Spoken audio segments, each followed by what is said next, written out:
Hey, what's up, guys? It's Richie from Boston. It's the 6th. It's May. It's 2022. And in case you didn't know, on my other channel, I've been doing a drawing to give away a 2020 Razer Blade Pro 17, my personal laptop that I've used for the last 2 years. It's a really high-end, serious laptop. And for those that haven't entered as of yet, I'm going to leave the link below.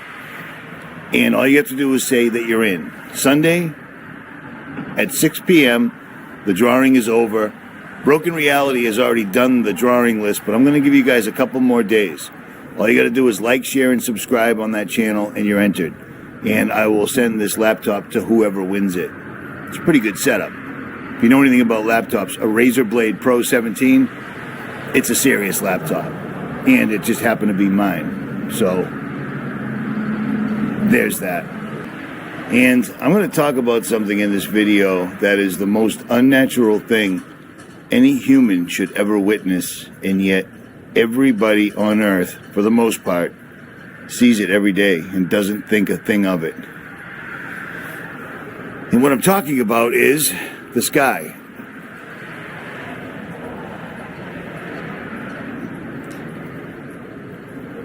You see that up there?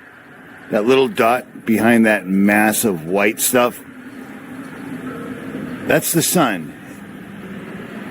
And it's being blocked out by universities, wealthy billionaires, elite organizations, NASA, etc. I mean, if you notice, as I'm speaking, a chemtrail just went directly in front of the sun. Now, they claim chemtrails aren't real, yet they pass legislation and they use that exact terminology. Let me tell you something.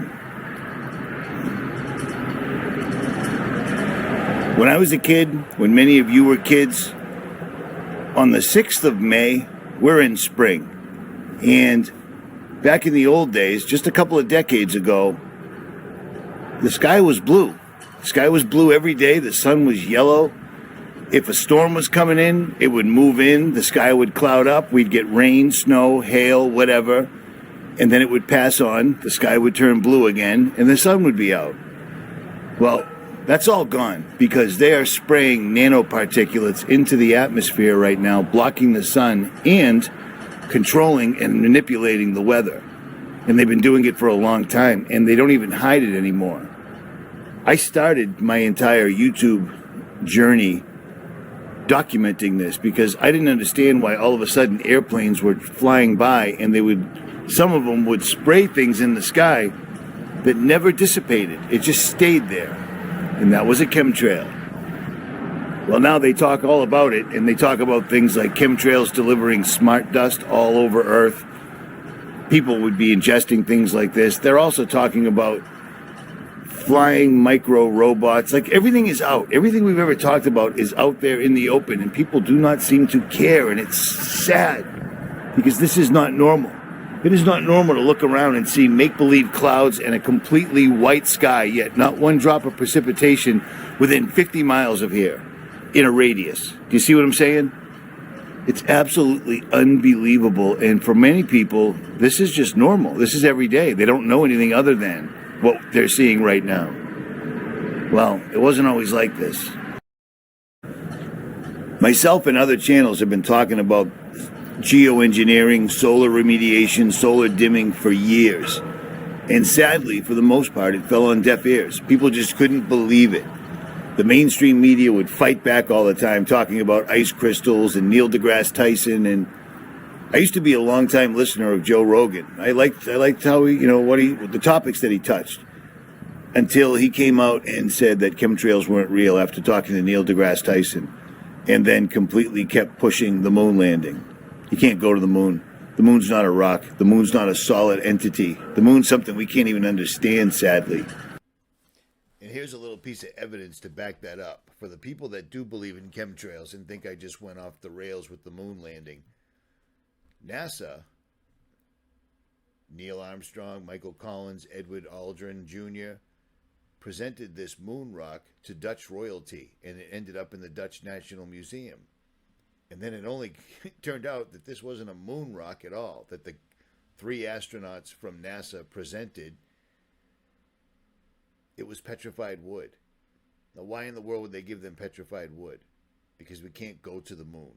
That's why they've never gone. That's why they don't even pretend to go back to the moon. They're going to Mars now, because with Mars, people can't get out their P900s or their telescopes and double check if anyone's actually landing. On the moon, you can.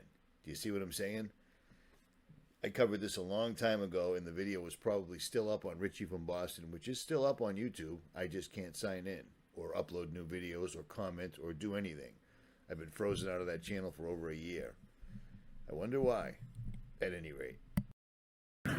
Imagine that, living on this earth this entire time and you're denied the truth about what the sun and the moon actually are. You know what I mean? It's amazing. But they're not what they tell us they are at all. And the mileage they've given us over the years, over the centuries for the sun, is just pulled out of a hat. No big deal. 93 million miles, I don't know, 259 million miles. Who cares? It doesn't matter. It's unreal. It's absolutely unreal. But I mean, at the stage of my life that I'm in right now, where any day could be my last, when I see things like this, it just bums me out, man. Because this is not normal in any way whatsoever at all. This is Boston Harbor right here.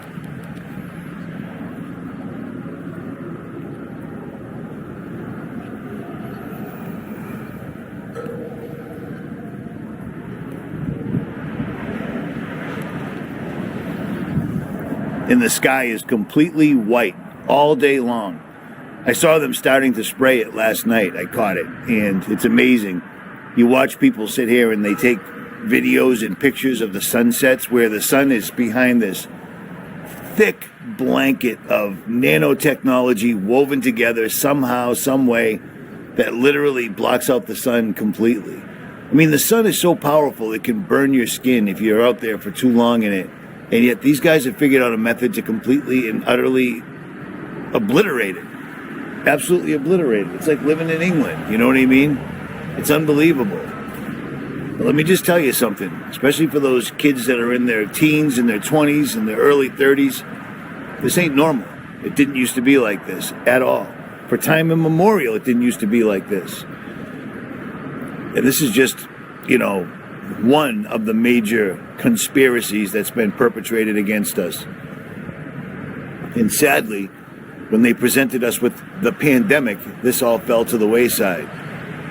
But I've been watching them ramp this up big time, and I've watched them spray material in the sky that rained down on areas the size of Arizona and Wyoming.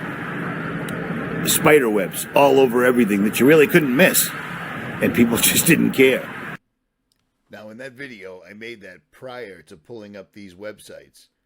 I made that when I was outside. Now it's 8:30 at night. I've already made this video twice because my microphone wasn't working the first time. But this is a company called Nephilim. Does that word look familiar to you Bible readers? It should. The Nephilim. The Nephilim. Now, I covered this quite a while ago in a video, but this company, Nephilim, works with another company called Man. So Nephilim and Man are working together to deal with the weather, climate, sustainability, climate, etc. Nephilim and Man are working together to have godlike powers to control the weather. But here's the funny thing. This is Nephilim's website, as you can see. This is the homepage. And when I'm talking about them spraying the skies, controlling the weather, climate change, blah, blah, blah, I'm talking about spider webs that I've videotaped numerous times in numerous locations falling from the sky. And that's exactly what they use on their website. What does spider webs have to do with weather control or weather so forths and so ons? That's just them telling you right there. You know what I mean? That's straight up. That's how they do it. There it is, right in your face. Nephilim and Man working together to give them the godlike ability to control the weather. Because when you can control the weather, that is a godlike ability. No two ways about it. You know what I'm saying? But remember this. Beginning one noon in September 1702, the sun took on a bloody color several days in succession, and cotton-like threads fell down, apparently falling from the sun itself. Took on a bloody color several days in succession, and cotton-like threads fell down, apparently falling from the sun itself. Phenomena reminiscent of the 1917 miraculous observations in Fatima, Portugal. Chaos spread all over Japan on January 2nd, 1749, when 3 round objects, like the moon, appeared and were seen for 4 days. The sun was generating cotton threads, they called it. We call them spiderwebs, you know what I mean? And it's the first time I've ever heard anything like that. And it's coming from Dr. J. Allen Hynek. Or no, I'm sorry, it's coming from Jacques Vallée. And I can't believe I confused those two, J. Allen Hynek. I'm thinking of Jacques Vallée. All right. Jacques Vallée's work, he documented or exposed us to the documentation that was made over the years of people seeing crazy anomalies in the sky and then the sun emitting cotton-like fibers or spider webs. Well, I've seen that twice, and I'm looking straight at the sun going, it looks exactly like they're coming out of the sun in an octagonal shape.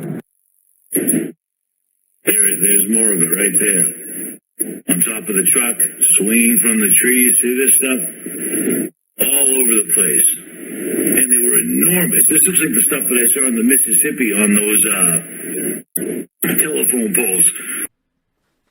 So after seeing that for myself and videotaping it in 3 different locations, Wyoming, Arizona, and then on the Mississippi, I find it strange that this is what they use.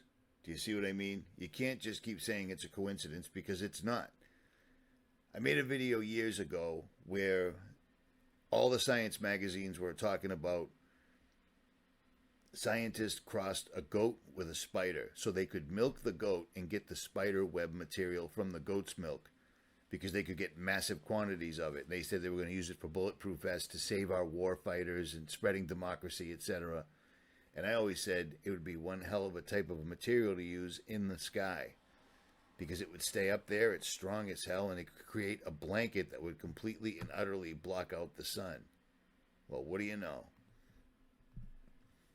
It would probably look just like this. You see what I mean? Just like this. A giant white blanket that goes from horizon to horizon, completely covers the Atlantic Ocean, and stays up there. We don't get rain, we don't get snow, we don't get hail, we don't get wind.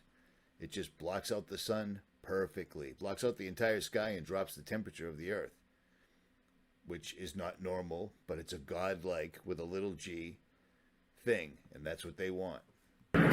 Spider webs all over everything that you really couldn't miss, and people just didn't care. I've seen it on the Mississippi River. I've seen it everywhere. You got to think about this. Whatever that is up there, it's made out of a heavy metal, and we're breathing it in. But again, in this day and age, it's the least of our worries. But it's real, it's documented, and it's not a theory. At any rate, links will be below. I'm out.